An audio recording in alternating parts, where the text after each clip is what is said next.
আসসালামু আলাইকুম। আমার বিএনপি ভাই বোনেদের কাছে একটা কথা, এক কথায় শেখ হাসিনাকে তুলে দিব আমাদের কাছে। আমরা তার বিচার কার্যকর করব।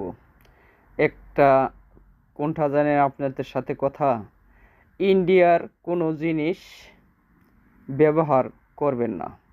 তাই ইন্ডিয়ার মানুষ বুঝবো বাংলাদেশের লগে অবশ্যই খেলা করাটা আমার ঠিক হয় নাই।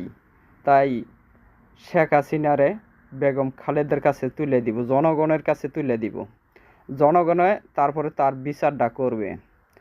আমি আপনি করে বলতে চাই, ইন্ডিয়ার তেল, পেঁয়াজ, মরিচ, যত কিছু আছে, পাউডার, আবিজাবি কোনোটাই ব্যবহার করবেন না।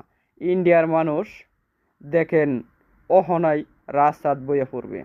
আপনারা সকলেই ভালো থাকবেন। আমার কথাটা আপনারা মনোযোগ দেওয়া শুনে নেবেন। আসসালামু আলাইকুম।